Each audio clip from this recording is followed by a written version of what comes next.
I wanted to really talk to you about what empty nest life was like for you, because I never really experienced the empty nester syndrome or anything like that. And you're still within a kind of that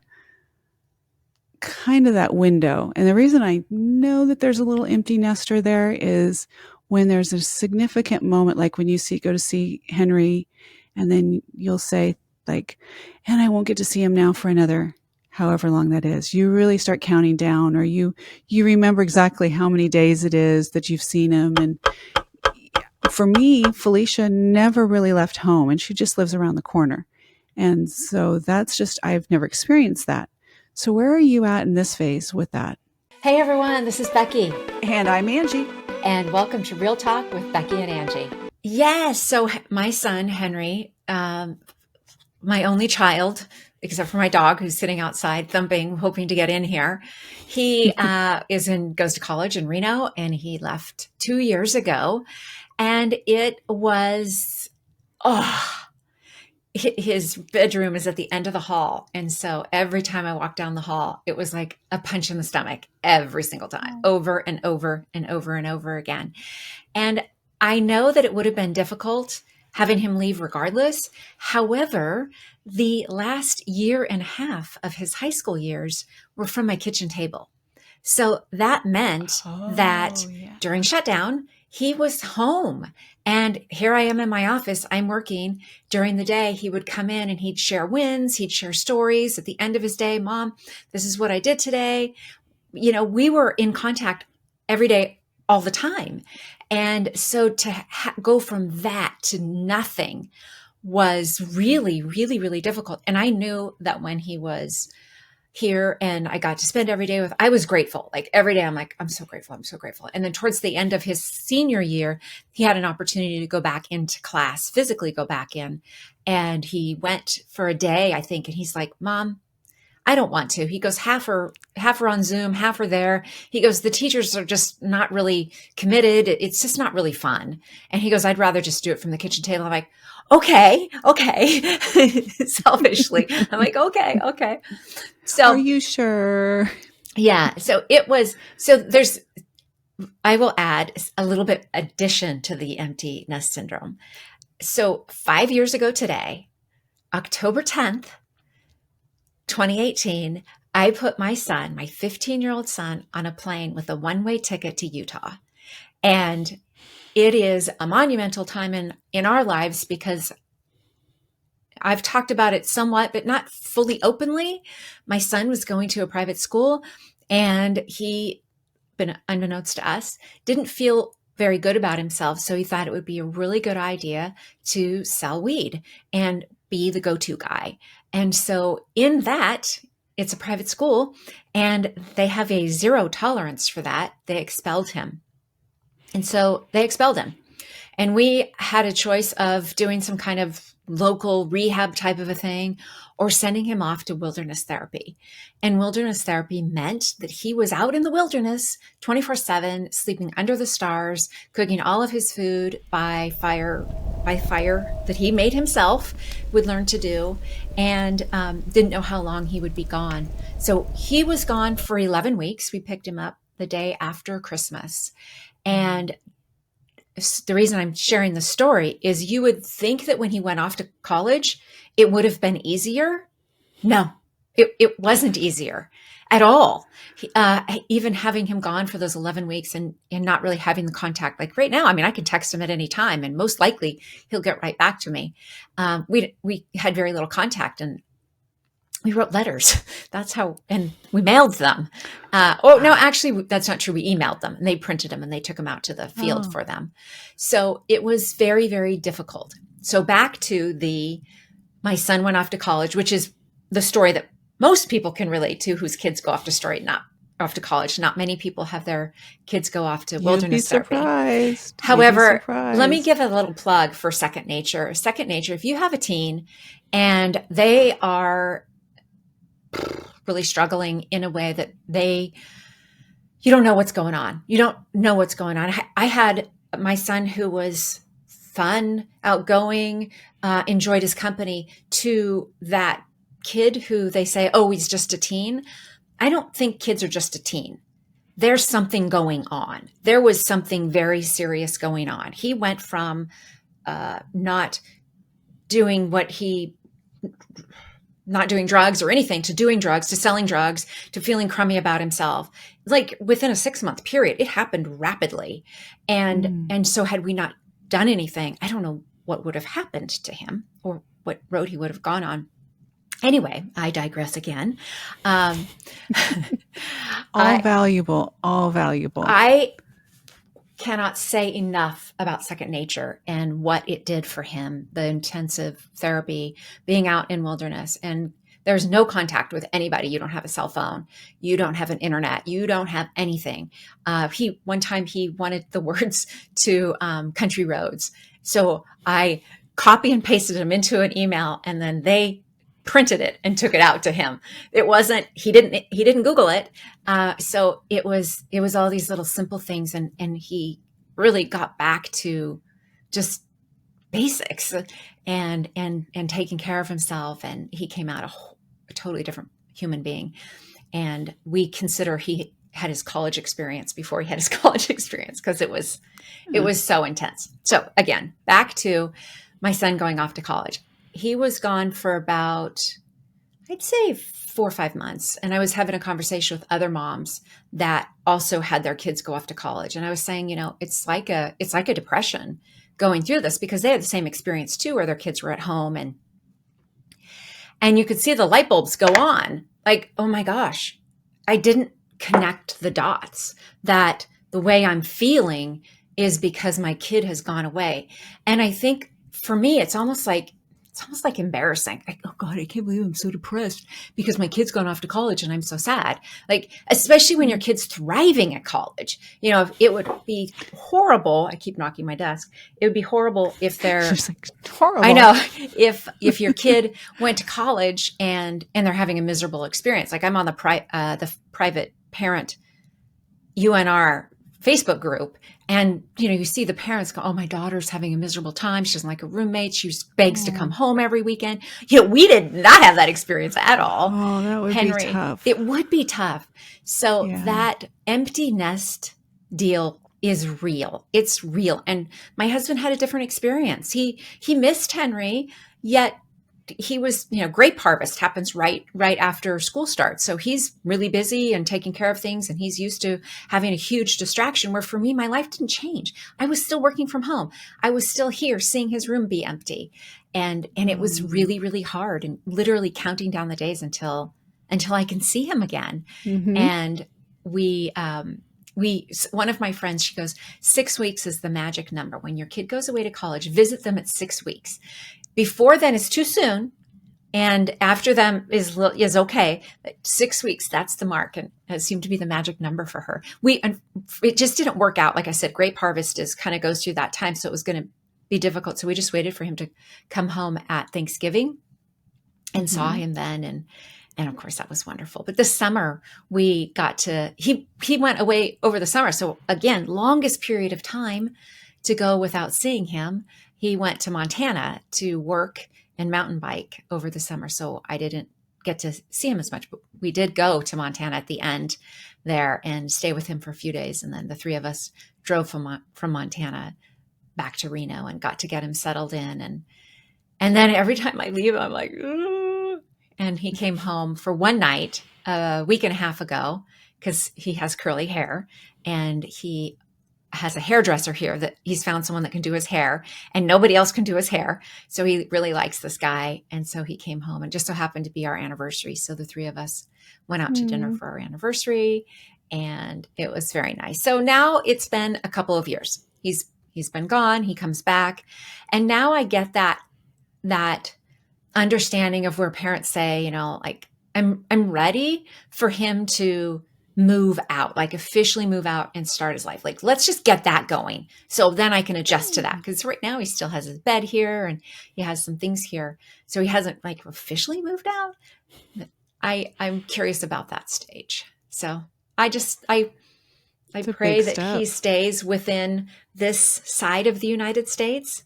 I know that he'll probably not really ever live in this area. It doesn't have mountains. It doesn't have ski resort.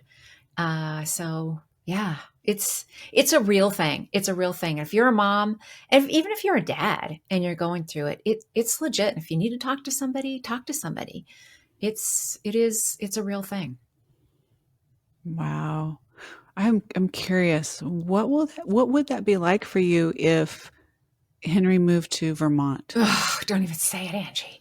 Don't even say it. Don't even But say it. think, Vermont is gorgeous. You can visit. Think of all the beautiful things that you guys can hike and I think ski, right? Is there skiing in Vermont? Yeah, I it's don't know, not but it's like beautiful. East Coast It's skiing. not I hear is not like West Coast skiing. well, anything like West. It's Yeah. it's so different. But I'm curious because that would be um, Jake's sister, her son. So she was mostly a single mom. I think almost always a single mom. And her son has lived all over the world and he's nowhere near home. And I know that she struggles with that. And so I'm just curious, what would that be like for you? How do you think that that adjustment would be?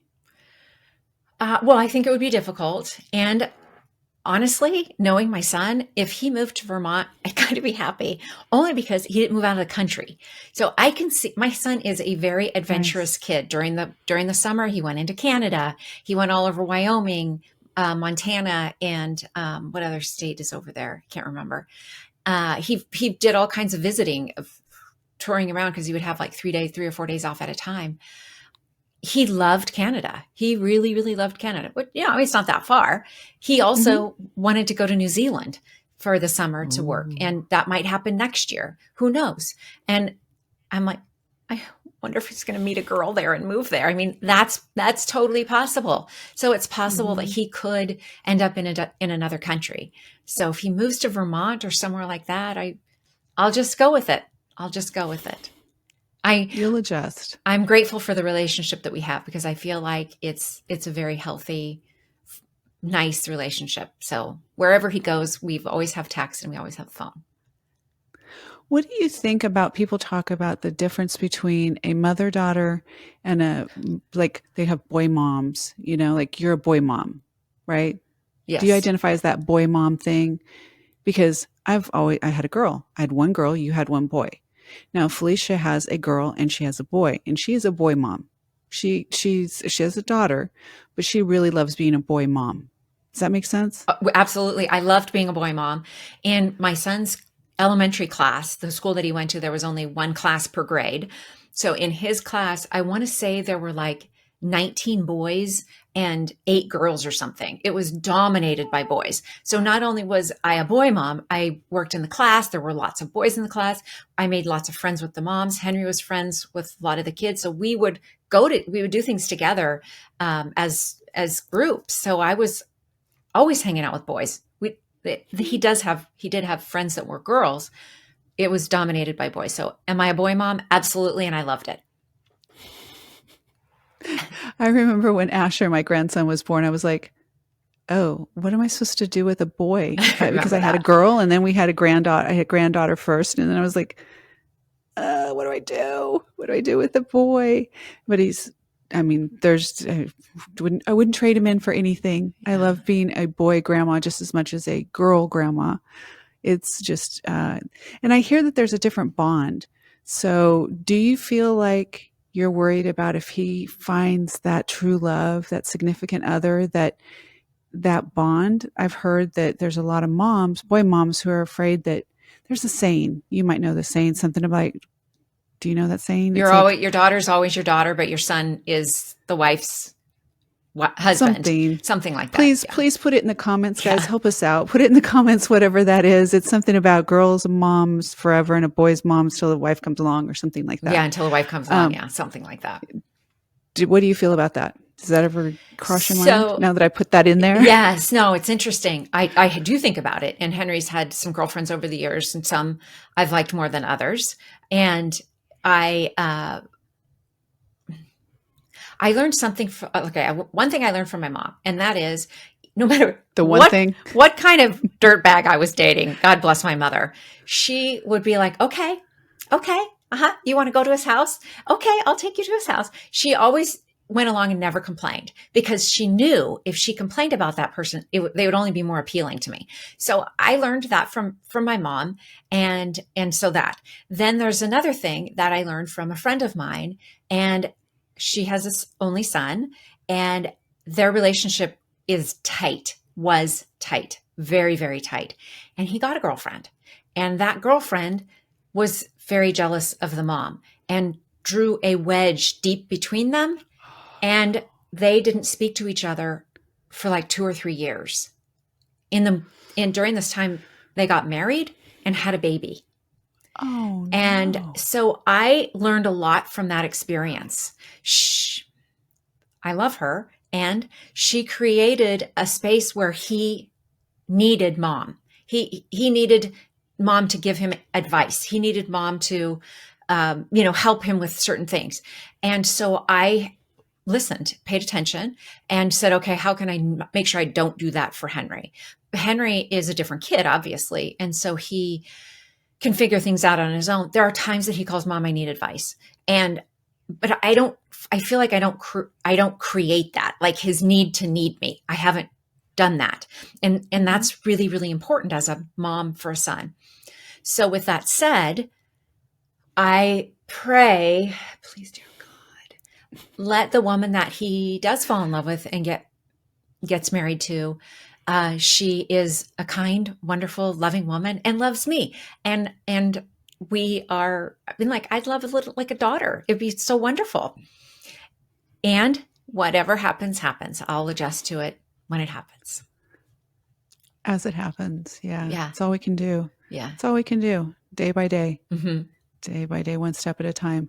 Yeah, I've just always been curious of that because I do see Tyler, my son-in-law. I know that his mom and dad would probably like to be closer to the kids, Felicia and Tyler, and the grandkids. And I think that being the boy parents, it's just a different dynamics than Felicia and I have the closeness with the family. I just wonder, is this a boy mom, girl mom, I don't know. I just look at it and think, or it's just, we're all just different and we have different relationships. I mean, look at my mom and your relationship with your mom, your dad, my dad we're all different and we just adapt the best we can. What other words of wisdom do you have for parents, fathers, mothers that might be facing that, empty nester moment? What do you think that was just a key to keeping that relationship solid with Henry? I got on the UNR parents page. That was helpful. It was just helpful to have a group of people that even if you said, God, I really miss my kid today. I really miss my kid today. I feel you. I feel you. Or you hear other people say, I really miss my kid today. So find a network of people, no matter what it looks like. These are all strangers. I've never met them. I have no idea who they are. Yet I feel like they were a definite support system for me. Find someone who you can share that with. Don't go it alone. Don't go it alone. And if anybody in your life makes you feel or says, come on, it's ridiculous that you feel that way, find somebody new, because that person's not supporting you that at all. And Yes, it's not ridiculous that you feel that way. It's not being a baby or any of that. It's being a parent who cares about your kid.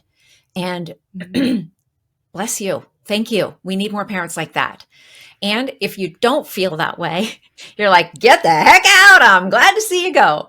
And meanwhile, people are like, they've got the kids driving off to college and the construction workers are coming in and redecorating the room and all of that. If that's you, that's great. That's great. That's not me. That's not me. Whatever works for you, works for you. It's not the same for everybody. I think I'll keep a bed for Henry in my house always. I don't know that. Bed they don't know that. I want to share a story real quick about being the daughter who left, whose mother never got over it. So I want to flip it a little bit, that my mom, I left. When I left, I went into the Air Force, and I didn't just leave. I went to the Philippines. I was that kid that just was like, I'm out. And my mom had to go into therapy after, and not that it's a bad thing, but she never to this day has gotten over the fact that I left. And it is virtually been one of the hardest things on our friendship, relationship, our mother-daughter relationship, whatever you want to call it, the whole dynamics, because she never got over me leaving. Wow. As a kid, and she's told Wow. me. So this isn't like something I'm making up. She's told me that she has never gotten over me leaving and that I abandoned her. So that as a kid, I don't I don't need that as a kid, for one. And No. so I'm imparting this as the perspective of a kid who just wanted to fly and be free.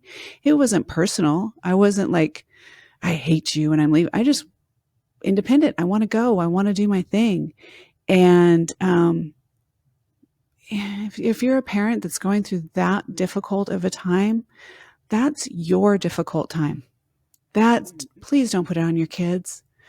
Your kids are going out and they're starting their life not in spite of you. They're not trying to do, I didn't try and do anything to my mom by leaving. I was doing for me because it was my time in life to spread my wings and fly. And if you are going through a difficult time or you think you're going to go through whatever that is, that's your time to work through something, not to bring your kids into it, because your kids have a life to live as well. And just be honest, your issues are not your kids' issues. There's things that I struggle with my daughter sometimes, and I'm like, God, I have this, but they're my issues. I'm not going to put them on my daughter. They're not her issues, they're mine. So I wanted to share that different perspective, that if you're struggling, do get help. And your kids are not the ones that are there to help you. You're, Amen to that. Thank you for bringing that up, because that reminds me too, when I moved from Chico to this area 3 hours away. And, this was before cell phones and internet and all that. Not that my mom ever used internet, but my dad would call me and say, you really need to call your mom once in a while. Like, you know what, Dad? Mom can call me too. She can call me. So I moved away when I was 28.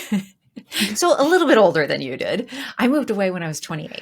And my mom would be like, "Oh, you never call me.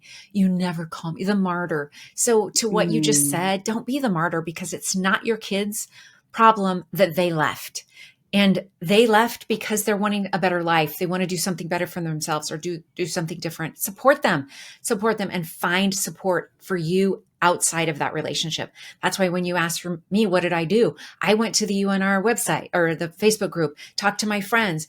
At no point did I call Henry, I miss you so much.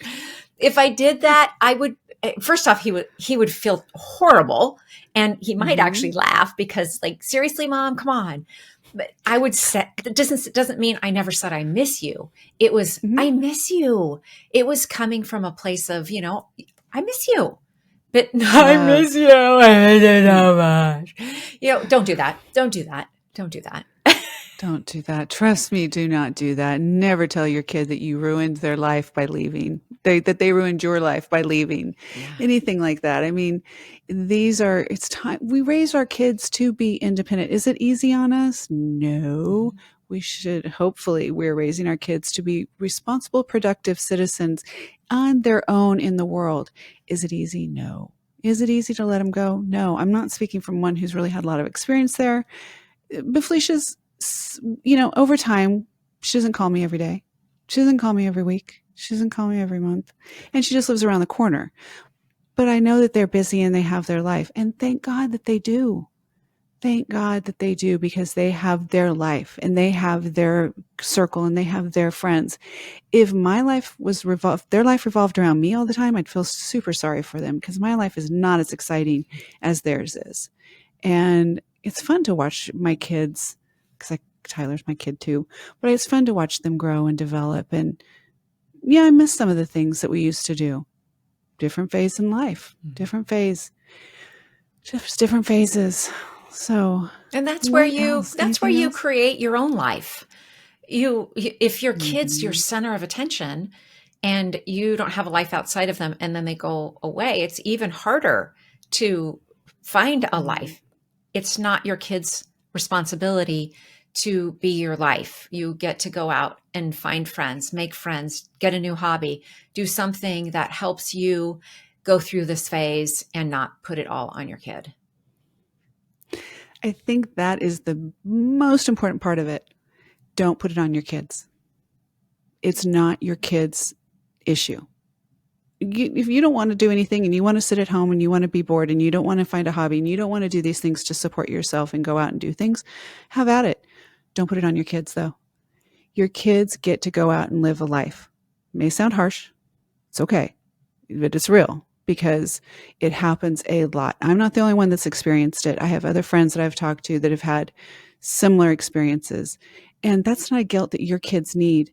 And for kids, hello, if you happen to come across this episode of these two middle-aged women talking about this, if you are those kids and that has happened to you, or maybe you're even at my age who feels like, okay, I know that this happened to me. It's not your issue. Let it go. Let your mom, let your dad, whoever that is, let them have that issue. Let it go, because it is not your responsibility to fix your parents. It's not your responsibility to fix anyone. It's your responsibility to do you, live your life, have your own children, do things maybe a little bit differently. Just take that from me. Go forth, conquer, have fun. And have fun. Exactly. Have fun. Let it all. Yeah. Yeah. So did I get it all? Yes. Did I hit it? Yes.